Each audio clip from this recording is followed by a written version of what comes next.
Primeira aos Tessalonicenses, capítulo 5, verso de número 1. Todos acharam?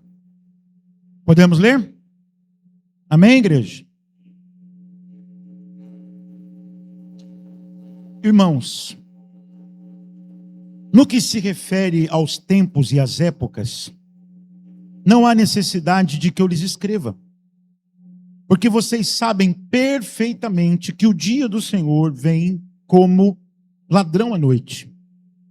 Quando andarem dizendo paz e segurança, eis que lhes sobrevirá repentina destruição, como vêm as dores de parto à mulher que está para dar à luz, e de nenhum modo escaparão. Mas vocês, irmãos, não estão em trevas, para que esse dia os apanhe de surpresa como ladrão. Porque vocês todos são filhos da luz e filhos do dia. Nós não somos da noite, nem das trevas. Assim, pois, não durmamos como os demais. Pelo contrário, vigiemos, sejamos sóbrios. Ora, os que dormem é de noite que dormem, e os que se embriagam é de noite que se embriagam. Nós, porém, que somos do dia, sejamos sóbrios, revestindo-nos da couraça do amor e tomando como capacete a esperança da salvação. Porque Deus não nos destinou para a ira, mas para alcançar a salvação mediante o nosso Senhor Jesus Cristo, que morreu por nós, para que quer vigiemos, quer durmamos, vivamos em união com Ele. Portanto, consolem uns aos outros e edifiquem-se mutuamente, como vocês têm feito até agora. Amém, meus irmãos? Veja só, que Paulo está querendo dizer àquela igreja: não se preocupem com aquilo que vocês não têm que se preocupar. Se preocupem com o que vocês devem se preocupar. E o que vocês devem se preocupar, como ele diz aqui, no versículo de número 8, nós, porém, que somos do dia, sejamos o quê, igreja? Sóbrios. Fazendo o quê? Revestindo-nos da couraça da fé e do amor e tomando como capacete a esperança da... E aí ele fala no versículo 11, portanto, consolem, e aqui consolem, meu irmão e minha irmã, não é apenas trazer um consolo, mas aqui é encorajamento. Encorajamento porque a gente cansa às vezes. Sim ou não? Sim ou não? Vida cristã não é fácil. Precisamos de encorajamento, irmãos. E não somente isso, mas edifiquem-se uns aos outros como vocês têm feito até agora. Então vamos orar? Feche os seus olhos aí no seu lugar, em nome de Jesus. E eu queria que você orasse mais uma vez, tá? Que você falasse com Deus: Deus, eu preciso ouvir tua voz. Eu vim aqui nessa manhã para te ouvir, eu preciso te ouvir, eu quero te ouvir, então fala comigo.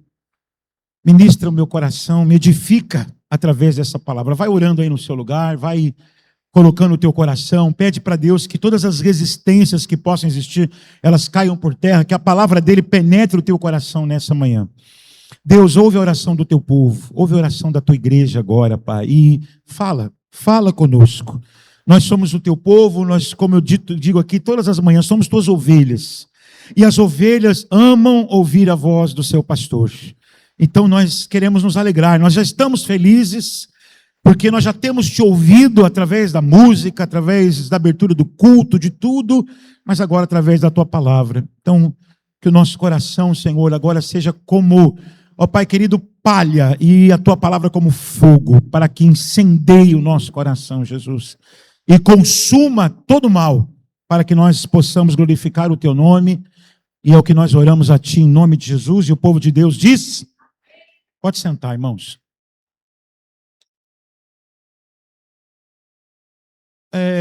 Antes de eu entrar no texto, é importante que você saiba algumas coisas sobre essa igreja. Essa igreja é uma igreja muito nova. Veja bem, quando o apóstolo Paulo escreve essa primeira carta, Paulo escreve 2 cartas a essa igreja. A gente pode ler, e quando você lê a carta toda, é uma carta tão linda. Mas, pastor, o senhor todo fala que carta tal é linda, carta tal é linda, carta tal, tudo lindo. Amém, igreja? Todas as cartas de Paulo são lindas. Mas essa carta, ela é bonita porque a gente vê ali um cuidado pastoral. A gente vê um pastor preocupado com o seu povo. Porque o que aconteceu?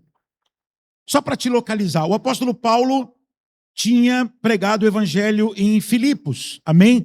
E Tessalônica fica também na mesma região ali onde ficava Filipos. Só que Paulo, irmãos, ele quase morreu em Filipos, né? Ele quase morreu por pregar o evangelho. E aí, saindo de Filipos, ele chega em Tessalônica, uma cidade gigantesca para a sua época, tá? Uma cidade cosmopolita para a sua época, um movimento de gente, comércio muito forte, uma cidade muito rica. E aí Paulo começa a pregar o evangelho ali e também é perseguido. É só você ler Atos, capítulo 17. Você vai ver a plantação dessa igreja. Não foi fácil. Foi nada fácil. E ali em Tessalônica, ele também precisou sair correndo. Ele também precisou ser tirado da cidade por causa que a sua vida está em perigo. E aí ele sai, ele plantou a igreja e saiu de lá. Só que, meu irmão, como eu tenho falado aqui na igreja, heresia não é uma coisa só da nossa época. A igreja sempre sofreu ataques de pessoas hereges. E a preocupação de Paulo com essa igreja é o seguinte: eles são novos na fé. Eles são uma igreja recém-plantada. E aí Paulo, ele quer saber como essa igreja está, e ele manda Timóteo. Timóteo é quem vai até Tessalônica para entender o que está acontecendo. E quando Timóteo volta, irmãos, ele volta dando um relatório tão maravilhoso para Paulo. Quando ele volta de Tessalônica, ele enche o coração do apóstolo Paulo de alegria, e a gente vai ver. Deixa eu te dar um conselho. Leia toda essa carta. Leia ela do começo ao fim, assim, numa pegada só, você vai conseguir ver a alegria de Paulo pelo relatório e por saber o seguinte: eles estão bem. Apesar de eles estarem sofrendo perseguição do próprio povo, entende isso? Apesar de todas as dificuldades que eles estão tendo por abraçar o evangelho, eles estão muito bem. Era uma igreja cheia de amor. Veja comigo isso lá no capítulo 4, 1 aos Tessalonicenses, capítulo 4, versos de número 9 e 10. Era uma igreja que se amava demais. O amor fraternal era algo assim, muito visível. Versículo 9 diz assim: quanto ao amor fraternal, né, o amor dos irmãos, não há necessidade que eu lhes escreva, porque vocês mesmos foram instruídos por Deus a amar uns aos outros, e na verdade vocês já estão fazendo isso em relação a todos os irmãos em toda a Macedônia. Porém, irmãos, exortamos vocês a que progridam cada vez mais. Amém? Não somente isso, irmãos. A pregação do evangelho causou um impacto tão grande naquela cidade. Quer ver? Vamos no capítulo 1. Capítulo 1. Olha o versículo de número 7. A pregação do evangelho trouxe uma mudança tão grande, porque veja bem, os tessalonicenses, irmãos, a sua grande maioria eram pagãos. Amém? A igreja de Tessalônica era uma igreja que, na sua grande maioria, era formada por pagãos que se converteram. Ok? Não era uma igreja mista, por exemplo, com judeus e gregos. Vamos colocar assim, né? Ou com mais judeus e menos gregos. Não, era uma igreja majoritariamente com mais gregos. E os gregos, irmãos, eles eram muito pagãos. É só a gente ler Atos 17. Quando Paulo chegou em Atenas, Paulo ficou o quê? Escandalizado. Quando Paulo chegou em Atenas, ele ficou abismado, porque havia altar para tudo quanto era Deus. Lembra disso? Havia até um altar para o Deus desconhecido. Foi aí que Paulo pregou o evangelho.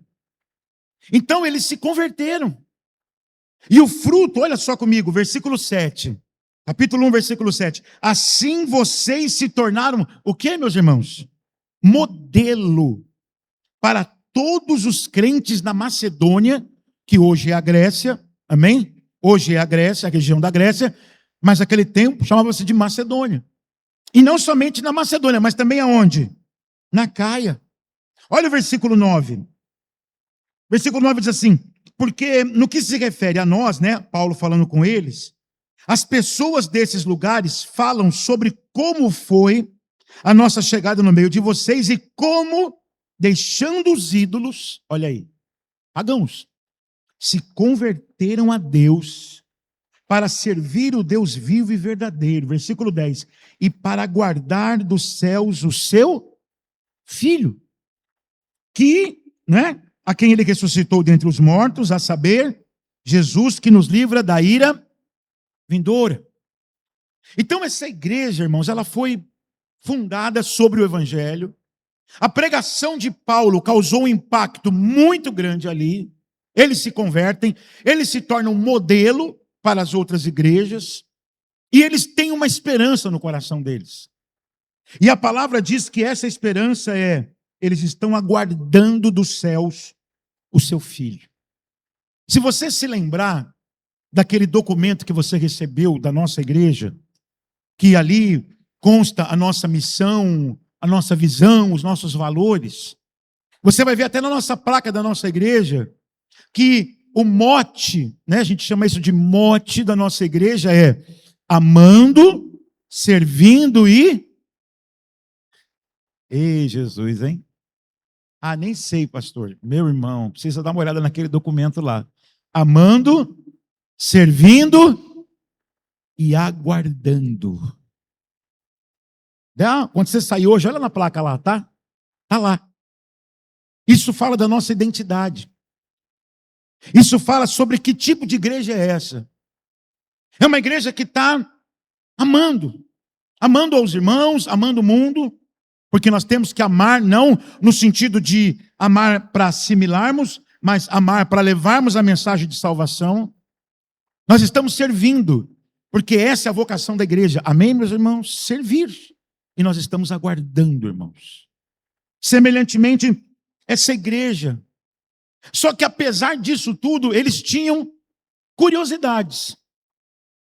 E uma das curiosidades deles era justamente, agora vamos lá para o capítulo 5, era sobre essa questão da volta de Jesus, não é?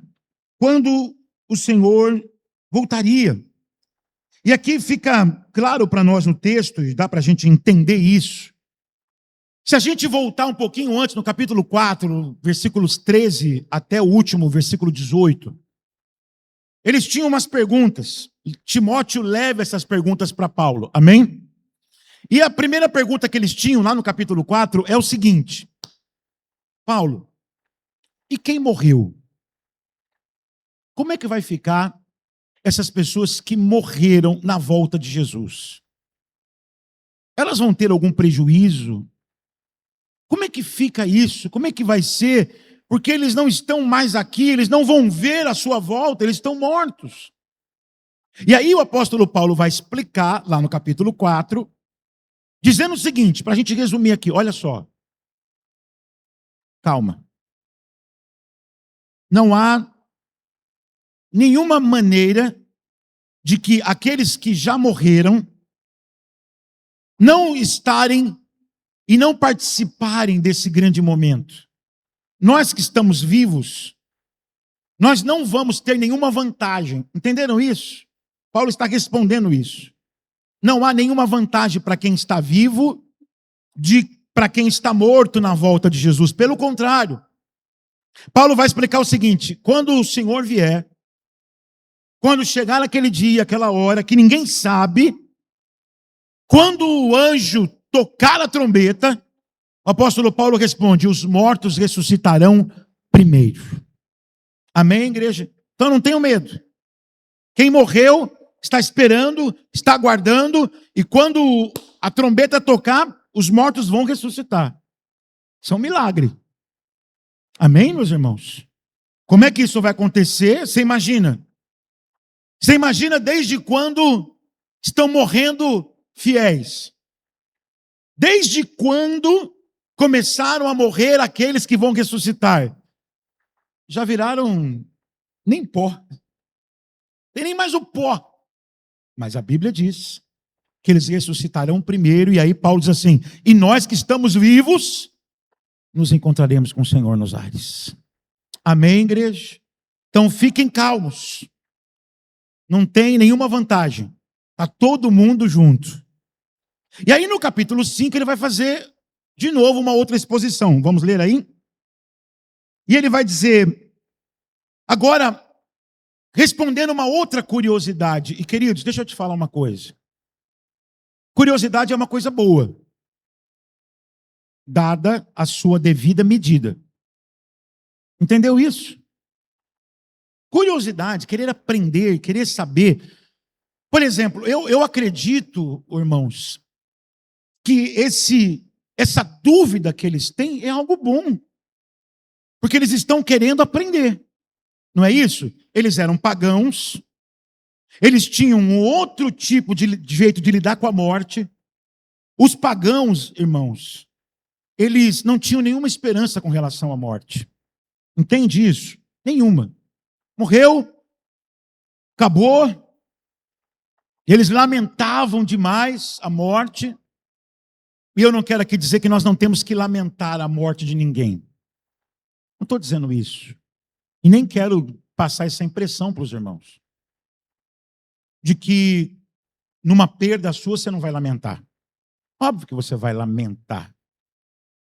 Mas a questão toda, meu irmão e minha irmã, é que nós enxergamos a morte por um outro prisma.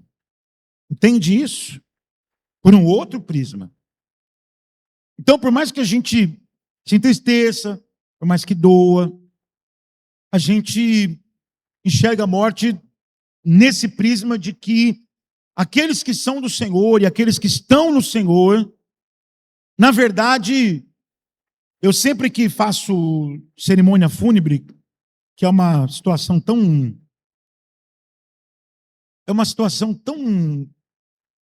que nos deixa tão desconfortável. Obrigado aí quem deu a cola. Porque é uma situação difícil. Mas uma coisa que eu sempre procuro falar, eu digo para aquelas pessoas que estão ali, não olhe para esse corpo como um corpo morto. Como alguém que foi vencido. Se for crente, né, irmãos? É óbvio. Se creu em Jesus Cristo. Porque, na verdade, essa pessoa venceu a morte. A morte não pôde detê-la, porque ela já está na eternidade com o Senhor. Amém, meus irmãos? Já está desfrutando, ainda que não plenamente, porque não tem o seu corpo. Escute isso, irmãos. A obra da salvação não é apenas a redenção da tua alma. Inclui também a ressurreição do seu corpo. Jesus também morreu para que o teu corpo, assim como o dele, seja ressuscitado naquele dia. Amém? Não coloque esse pensamento dualista na sua cabeça de que o corpo é ruim e a alma é boa. Não. Jesus morreu naquela cruz para salvar-nos da condenação eterna, mas também para livrar o nosso corpo da corrupção eterna. Por isso é que nós vamos ressuscitar assim como ele ressuscitou. Louvado seja o nome do Senhor. Amém, igreja? Mas, veja bem, a questão toda é, assim como nós, irmãos, temos curiosidade, eu falei para vocês que a curiosidade é uma coisa boa, nos faz crescer, nos faz procurar conhecimento, mas temos que tomar cuidado, que nem a gente estava aqui conversando sobre a aula antes de orarmos com os músicos. E a irmã Isabela falou assim, eu não tenho nenhuma dificuldade para entender a eleição, eu quero é saber da origem do mal. Eu não tenho problema, eu quero saber o seguinte, de onde é que vem esse mal? E aí eu falei para ela, isso ninguém tem a resposta. Nenhum teólogo até hoje, em séculos de história, conseguiu falar assim, é isso. Aí ela falou assim, mas ele vai ter que me falar. Porque eu vou perguntar para ele. Se ele quiser responder, ele vai responder. Se ele não quiser, amém. Glória a Deus por isso. Mas a questão toda é que é uma curiosidade dela. Entenderam isso? Qual é o problema da curiosidade? É quando a gente começa a querer ir além daquilo que já foi revelado nas Escrituras. Amém, irmãos? Porque aí a gente começa a conjecturar. Entenderam o que eu estou falando aqui? Então a curiosidade ela não é má. Só que ela tem um limite. E qual é o limite dela? O que está escrito. O que não está escrito, e está escrito isso em Deuteronômio, que as coisas que pertencem aos homens, Deus nos revelou, e as que não pertencem, Ele não nos revelou. Então, aqui, veja comigo, versículo 1, irmãos, no que se refere aos tempos e às épocas, o que Paulo diz aí, meus irmãos? Não há necessidade que eu lhes escreva. Por quê? Versículo 2.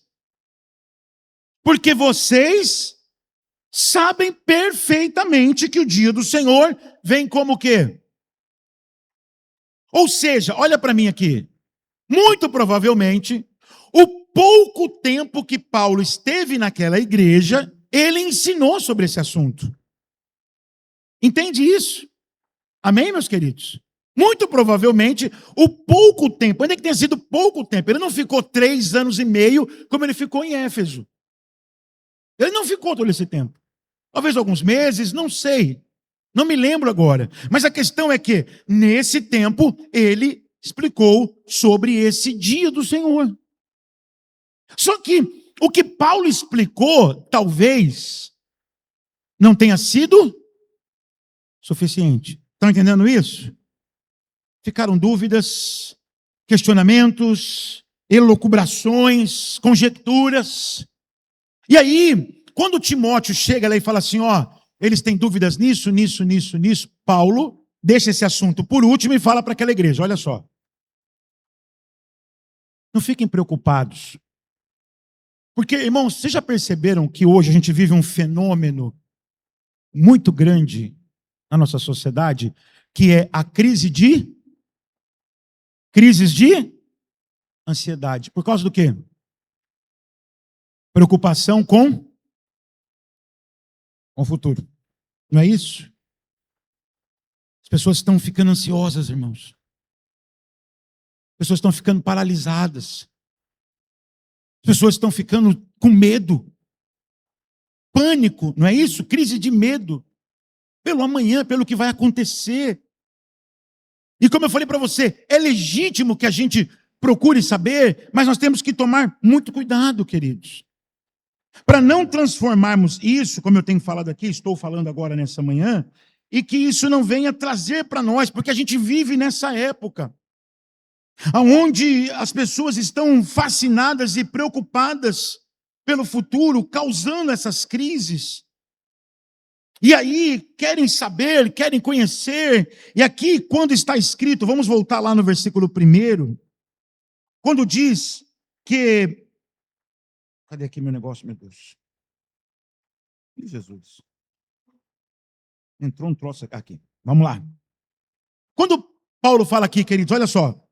No que se refere aos tempos e às épocas, o que ele quer dizer com isso, pastor? Ele quer dizer o seguinte, olha só. Vocês estão preocupados com duas coisas. Primeiro, quanto tempo falta para Jesus voltar? Segundo, em que época determinada ele vai voltar? Compreenderam isso? Quanto tempo falta? Porque aqui a palavra no original é cronos. E cronos no grego, meu irmão, significa o tempo ordinário. Esse tempo que a gente vive, amém? Agora são 11 horas e 22 minutos. Esse é o cronos.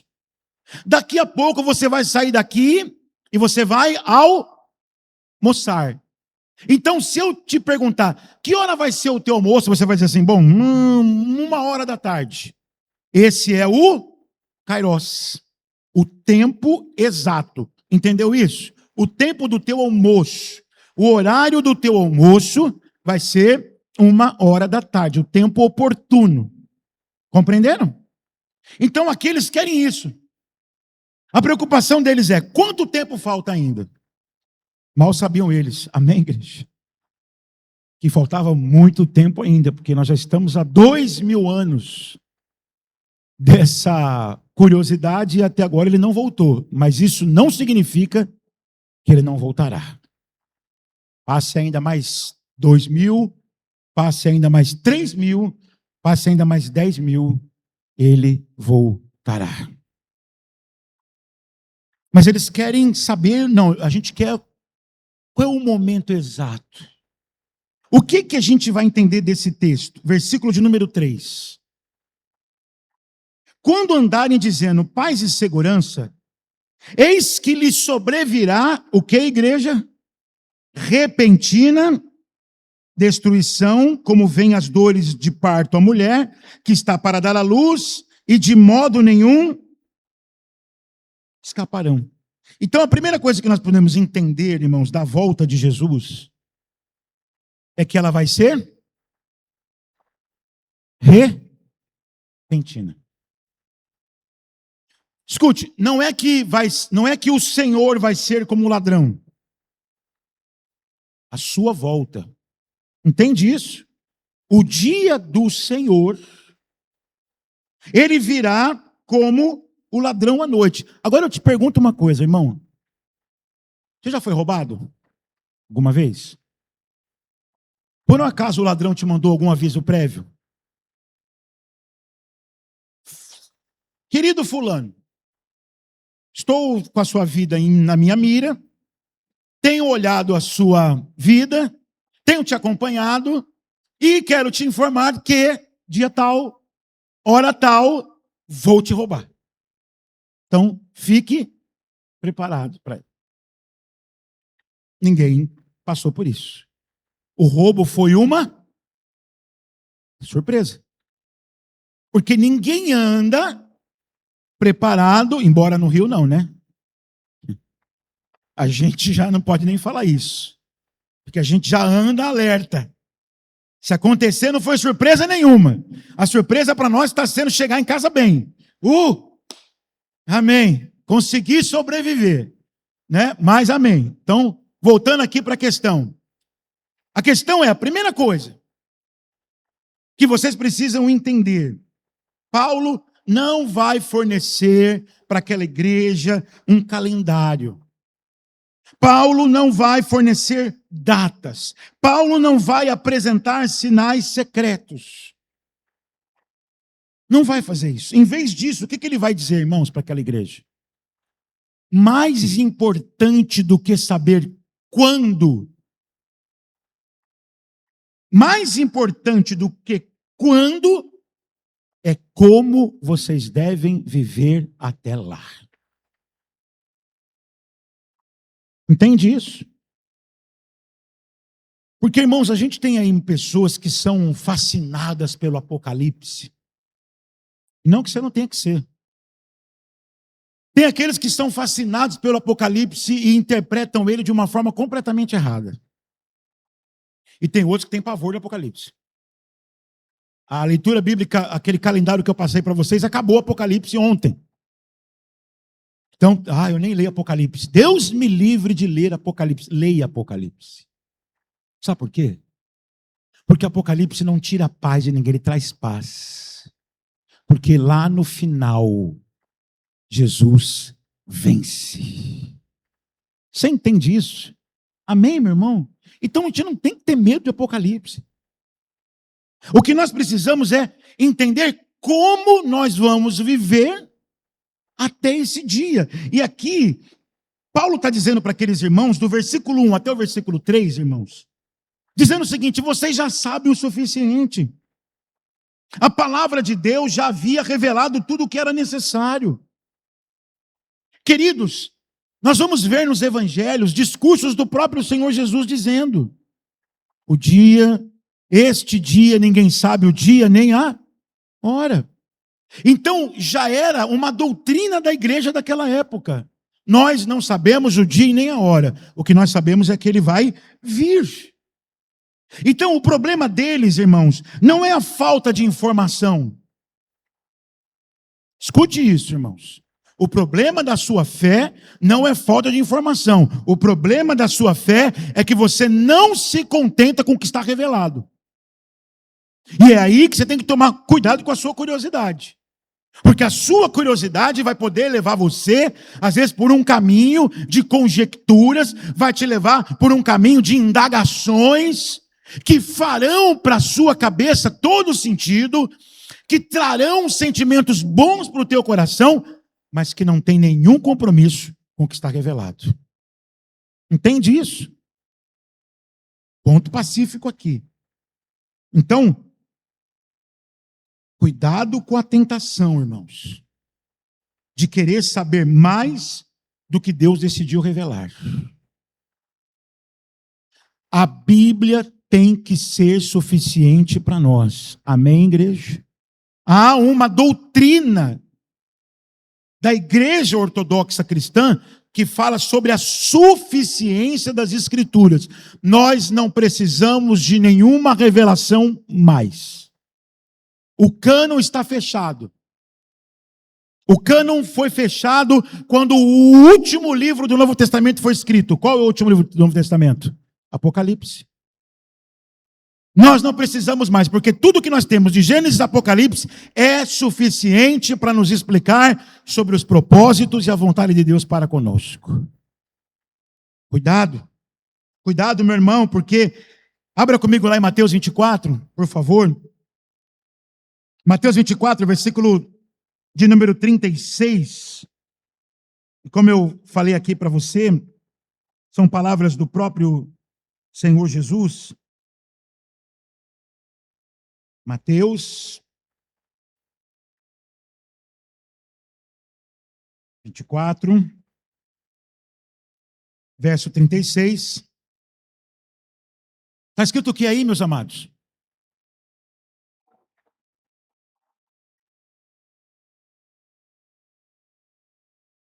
Amém? O que Paulo quer dizer para aqueles irmãos? Quando ele fala assim, sobre isso não é necessário que eu escreva. É um recado mais ou menos assim, ó. Vocês estão querendo saber demais. Porque já está escrito. Entende isso? Vocês estão querendo ir muito além. E é aí que está o problema. É aí que a fé para assim, ó. Porque você está querendo ir além. Então, não precisa escrever. Porque o próprio Senhor Jesus já falou isso, não é? Os tempos pertencem ao Pai, irmãos. Queridos, eu não sei você, mas você deveria, viu?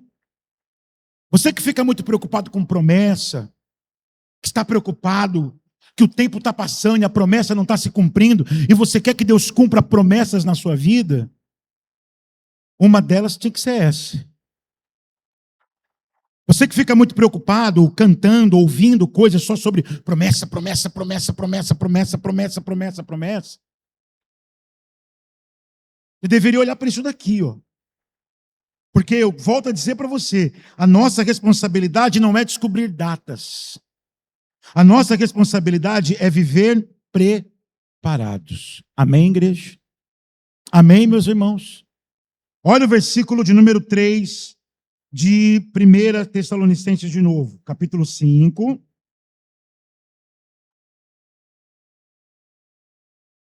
Ele diz assim, quando andarem dizendo paz e segurança, eis que lhes sobrevirá repentina destruição, ou seja, não vai ter aviso, como vem as dores do parto da mulher, que está para dar à luz, e de modo nenhum. Agora, olha o contraste do versículo 4. Mas vocês quem?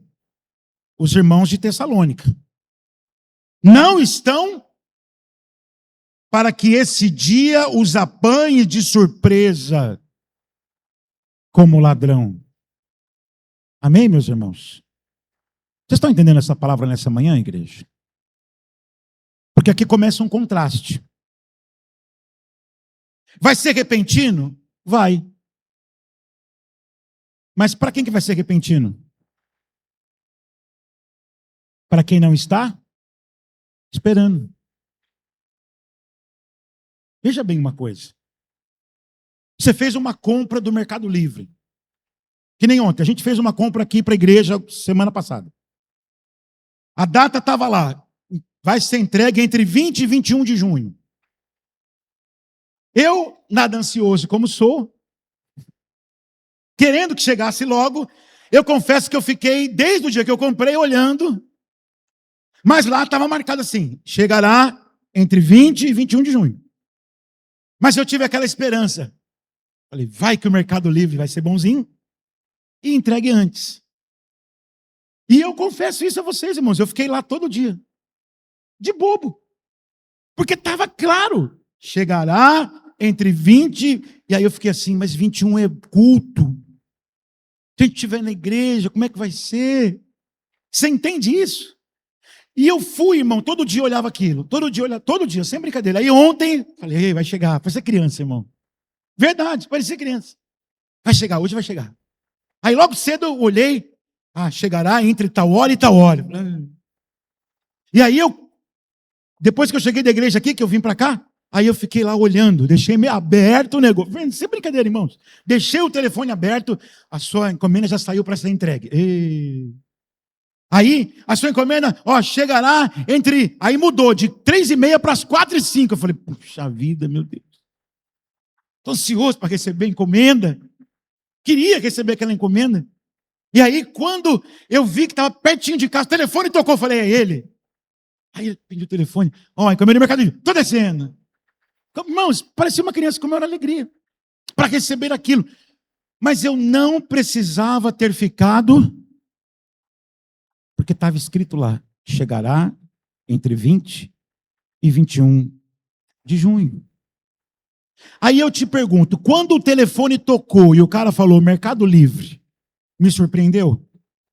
Porque eu estava...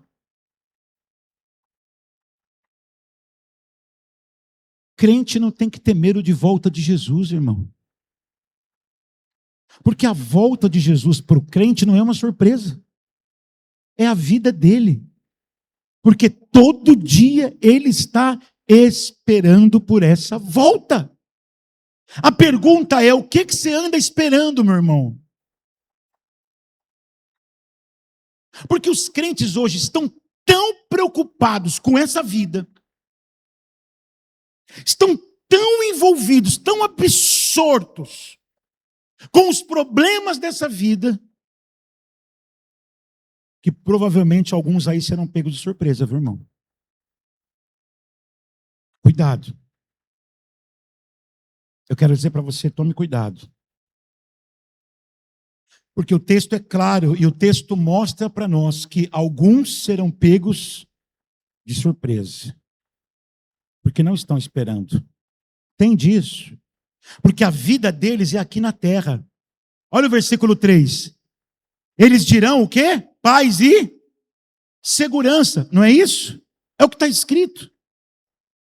Queridos, não é o que o mundo busca. Não estão fazendo uma guerra lá no Oriente Médio para ter paz.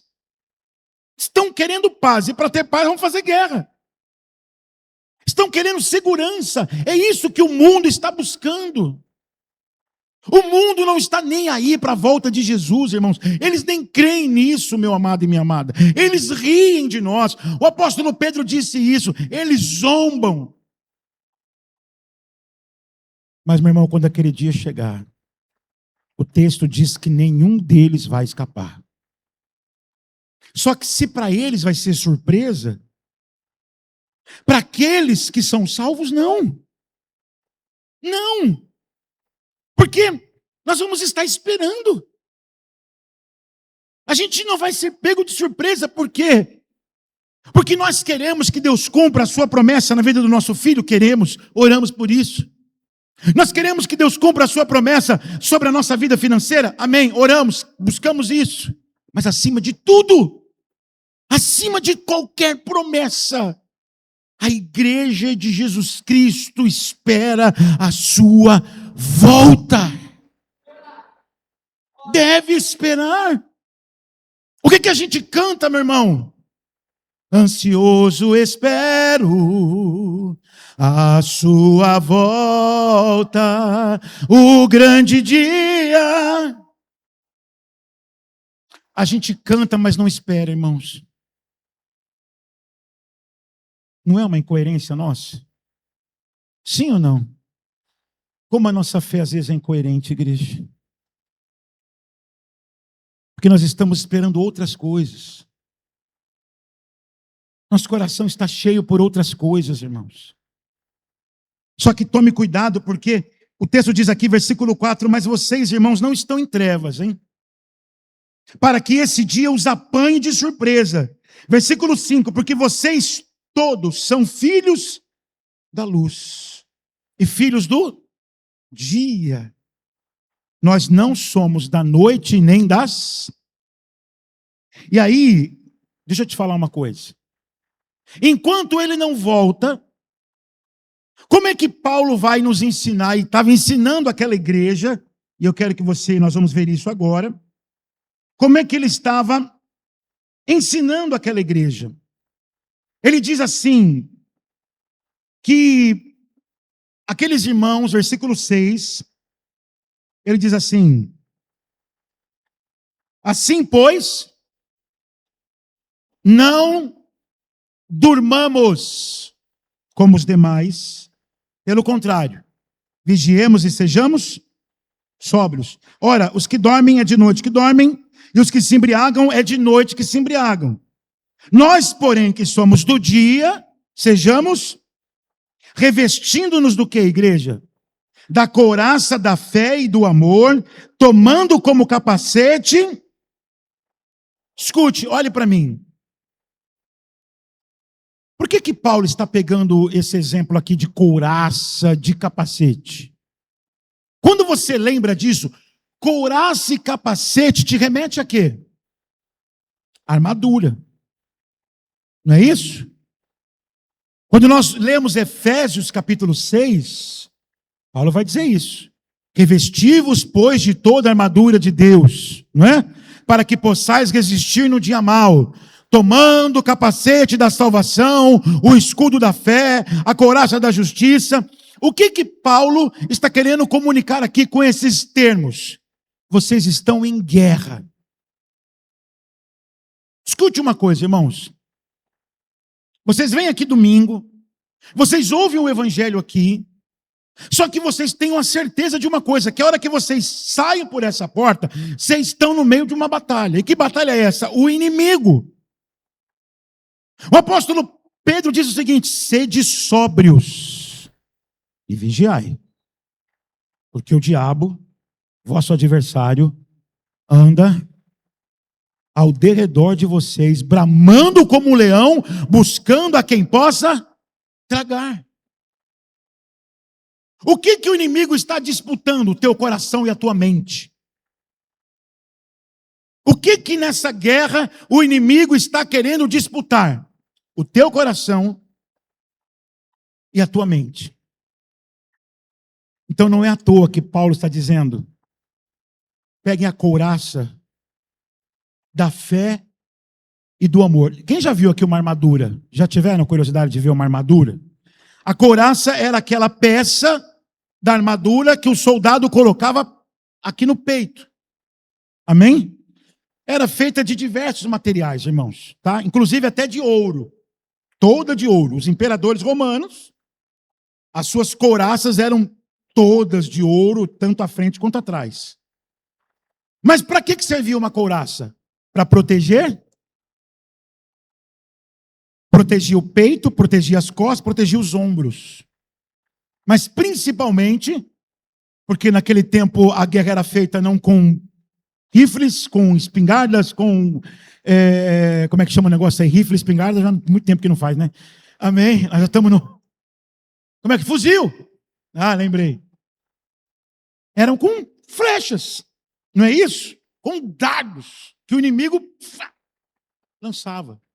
Aquilo traspassava a pessoa. Mas se ela tivesse com a couraça, o impacto seria bem menor. Então escute uma coisa, irmãos, nós estamos no meio de uma guerra, igreja. Nós estamos agora no meio de uma guerra agora. Talvez agora, escute o que eu vou te dizer. O inimigo está lutando pela tua mente. Talvez agora, enquanto eu estou pregando aqui, o inimigo está lutando pela tua mente para que você não entenda o que eu estou falando.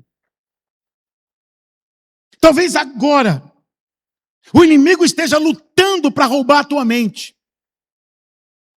fazendo você se preocupar com as coisas que virão amanhã na sua vida. Você está aqui, você está sentado aí, mas você não está prestando atenção em nada do que está sendo dito. Quero dizer isso é guerra. Você está debaixo de uma guerra. E a primeira coisa que você precisa fazer é se revestir com essa couraça de fé, fé em Deus. De amor a Deus. Porque o inimigo vai querer roubar a tua mente e dizer para você, você tem isso, você tem aquilo outro, você não tem. E aí você não vai permitir, meu irmão e minha irmã, você não vai conseguir que você consiga vencer essa batalha se o teu coração não estiver protegido com fé em Deus.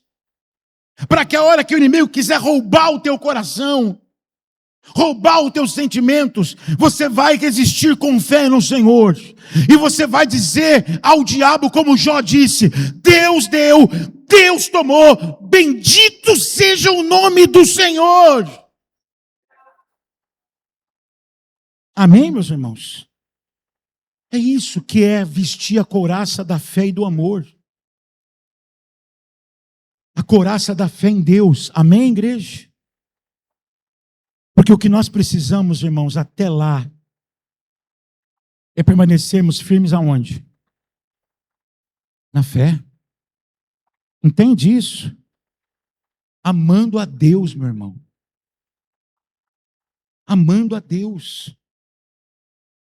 Então, a gente vai viver até lá sim, queridos. Entendendo que estamos no meio de uma guerra, no meio de uma batalha. E não somente a couraça, mas o capacete. Como? Né? Porque ele diz aqui, peguem o capacete do quê? Da salvação.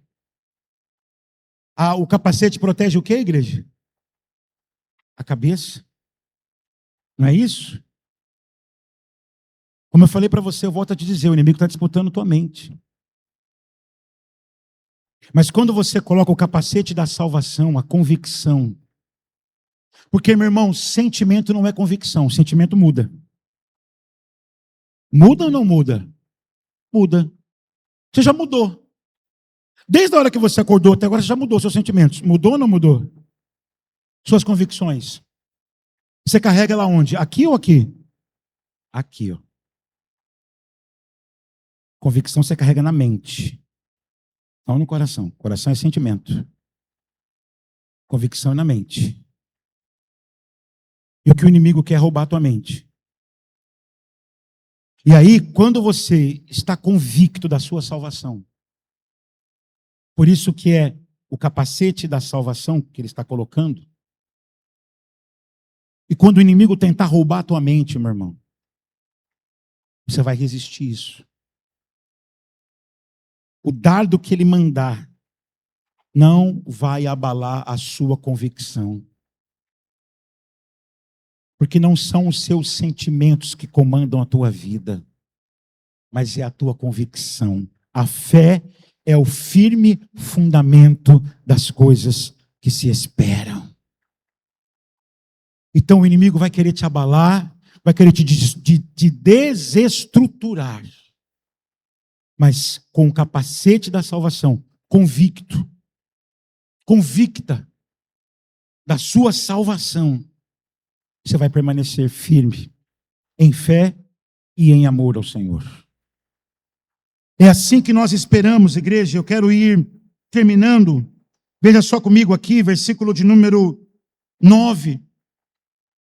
O apóstolo Paulo diz assim: porque Deus não nos destinou para a ira, mas para alcançar a salvação mediante o nosso Senhor Jesus, que morreu por nós, para que quer vigiemos, ou seja, quer estejamos alertas, porque nós temos que estar alertas, igreja.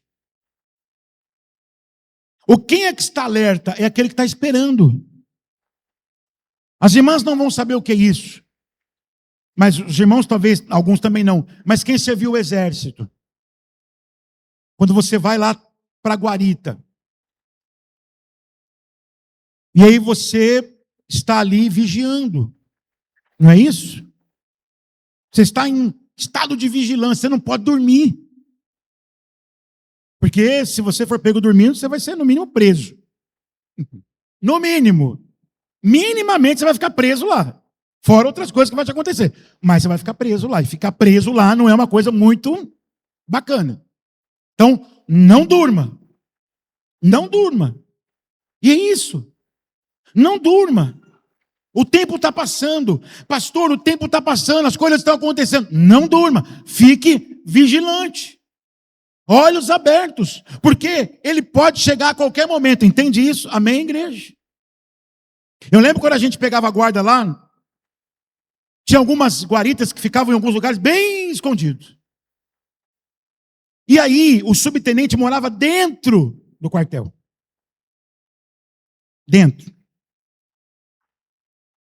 E aí, aqueles mais espertões falavam assim: eu vou tirar um cochilo lá. Porque está longe. Aí, a gente que ficava lá na mesa da guarda, geralmente é o cabo e esqueci o outro nome que fica lá junto com ele.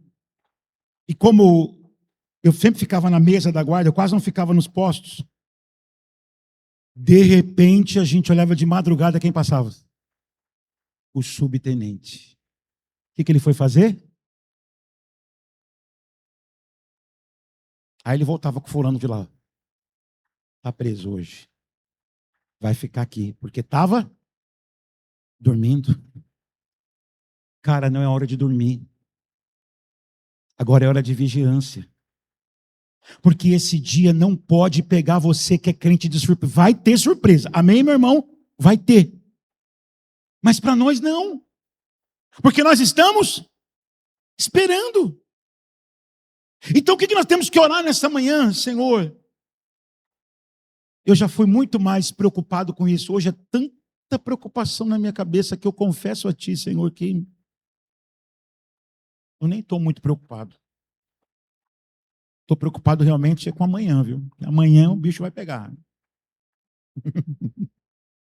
Amanhã eu tenho umas respostas que eu preciso receber. Amanhã eu tenho umas coisas que eu preciso fazer. E, Senhor, não reavive em mim, Jesus, essa esperança.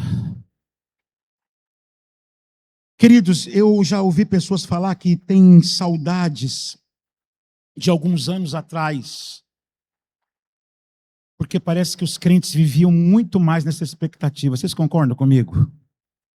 Quem é crente aí é de 30, 40 anos atrás? Os crentes falavam mais sobre a volta de Jesus, cantavam mais sobre a volta de Jesus, esperavam mais a volta de Jesus do que hoje. Sabe por quê, igreja? Porque antigamente não tinha teologia do coaching.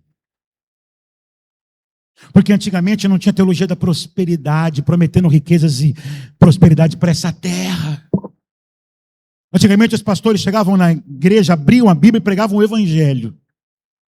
E o Evangelho fala: Jesus vai voltar. O Evangelho diz que Jesus pode te curar. O Evangelho diz que Ele pode te prosperar. O Evangelho diz que Ele pode fazer infinitamente mais além. Mas Ele diz que Ele vai voltar. E eu queria ler com você um texto, antes de a gente finalizar. Está em Lucas, capítulo de número 12. Abra lá comigo, meu irmão e minha irmã, por favor. Lucas 12.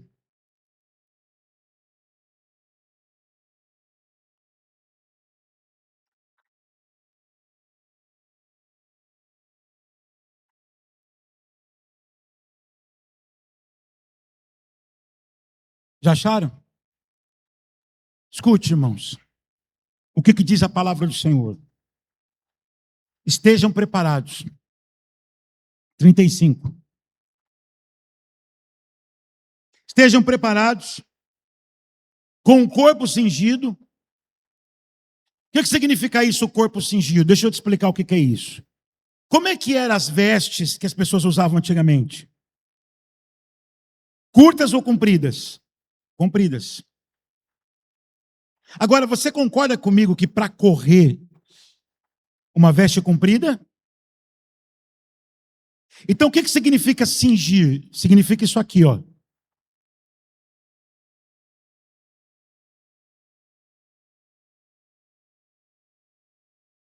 Amém? Você pegava a parte de trás da veste, colocava aqui na frente, passava o cinto. Virava o que aquela roupa? Uma bermuda. Não é isso? Isso daria o quê? Precisei sair correndo. É bem melhor do que com uma veste comprida. Então, cingindo, tendo o corpo cingido, ficar esperto aí que... Mas não somente isso, mas também o que, igreja? As lamparinas. Isso vai nos remeter àquela parábola das 10. Não vou entrar aqui em questão. Versículo de número 36. Façam como os homens que esperam pelo seu Senhor, ao voltar ele das festas de casamento, para que logo abram a porta quando vier e bater.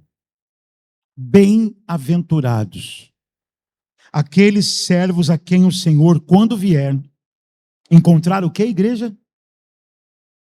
Em verdade lhes digo que ele há de cingir-se, dar-lhes lugar à mesa, e aproximando-se quer ele venha meia-noite ou de madrugada, bem-aventurados serão eles, se os encontrar.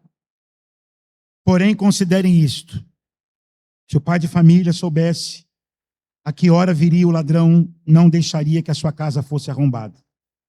Estejam também vocês preparados, porque o Filho do Homem virá a hora que vocês menos esperam. Queridos, eu quero terminar lendo para você aqui o versículo de número 11, porque o imperativo desse texto está aqui. E o imperativo do texto de Tessalonicenses 5 está dizendo para nós que, veja bem uma coisa, não é só nosso dever, não é só o dever do Alessandro, o dever da Ana Carla, o dever da Érica, o dever do Paulo, o dever da Regina, o dever do Rafael, não é apenas ser vigilante, ser sóbrio e estar vestido com a couraça da justiça. Mas o que é imperativo nesse texto? Portanto, consolem-se uns aos outros e edifiquem-se mutuamente. Aqui também é uns aos outros, tá? Porque, como vocês têm feito até agora. Então, o imperativo não é vigiar, ser sóbrio. O imperativo é o seguinte, irmãos. São tantas as distrações que a gente se envolve, irmãos. Eu não quero nem ser aqui leviano, dizer que não há preocupações realmente que são legítimas do seu coração. Não quero dizer isso. Não quero usar a palavra distração de forma leviana e dizer que você está brincando. Não, não é isso. O que eu quero dizer é que há preocupações que estão tomando seu coração e que são legítimas. Só que nesse momento que a gente perceber algum irmão assim, escute isso. Olha que coisa bonita aqui. Quando você perceber que tem um irmão assim, muito preocupado, muito abatido, muito cansado com as coisas dessa vida, você tem que chegar no irmão e falar: vem cá, irmão. Olha só, vou orar com você. Deus é bom. Ele pode fazer infinitamente mais do que você está pedindo. Mas não tira o olho daquele dia. Porque nós temos uma promessa muito maior que nós devemos aguardar. Não desanima não, irmão. Não desanima não, irmã. Permanece firme. Permanece firme, porque ele vai voltar. Aleluia. Amém, igreja? Por isso que o imperativo aqui é encorajem. O imperativo é edifiquem-se. Quando um irmão chegar para você para compartilhar as suas agruras, as suas dores, ouça. Ouça, por favor, não seja aquela pessoa chata, inconveniente, que fica dizendo assim, mas se eu te contar a minha,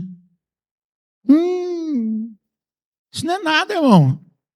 Se eu te contar os meus, não seja chato a esse ponto. Ouça. Ouça. Ouça tudo que o irmão tem para falar, porque tem gente, irmãos, que às vezes precisa, não é nem de palavra, é de ouvido.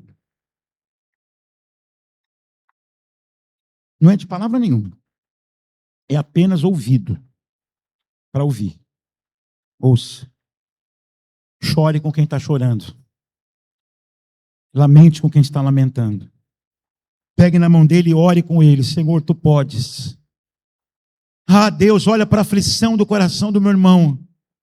Senhor, olha para a aflição do coração da minha irmã. Mas eu também quero te pedir, Deus, que ele não se esqueça de que nós estamos esperando uma promessa, que é a tua volta. Então ore por esse irmão, abrace ele, abrace ela, mas a encoraje a continuar a perseverar nesse caminho. Não desiste não, irmão. Quando aquela pessoa chegar para você e falar assim, olha, tá faltando isso aqui, eu estou muito abatido, está faltando muito pouco para eu meter o pé. Não julgue, porque você não sabe o tamanho da carga que ele está levando. Deveria saber, pregamos isso semana passada. Deveria saber e ajudar ele a carregar. Lembra disso? Mas se não sabe, não julgue. Apenas ore. Encoraje. Irmã Ivani, não desiste não, irmã Ivani. Eu não estou aguentando mais. Não desiste não, irmã. Porque nossos olhos têm que estar lá na frente, esperando a volta. Ele vai voltar, você tem que estar firme até lá. Vamos vestir a couraça da fé. Continua crendo. Vamos vestir a couraça do amor. Continua amando a Deus sobre todas as coisas. Coloca o capacete aí, O inimigo quer roubar a tua mente. Continue convicta. Você é salva em Jesus Cristo. Esse dia não vai te apanhar de surpresa. Quando ele vier, você vai estar pronta. Que o Senhor nos ajude, irmãos, a sermos uma comunidade que encoraja e que edifica uns aos outros. Para a glória do nome do Senhor. Curva a sua cabeça. Feche os seus olhos. Deus. Pai. Aleluia. Senhor, nós oramos aqui nessa manhã, Jesus, te agradecendo por essa palavra. Nós temos uma esperança, Jesus. E essa esperança, às vezes, ela fica adormecida dentro de nós. Porque são tantas as demandas, são tantas as preocupações do nosso dia a dia, que essa esperança vai sendo soterrada.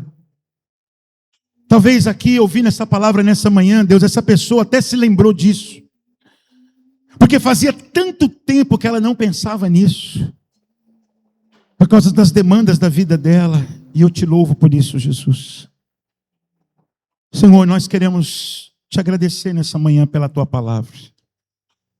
Obrigado, Senhor Jesus. Obrigado por nos alertar. Obrigado por ser tão claro conosco. Obrigado por nos ensinar.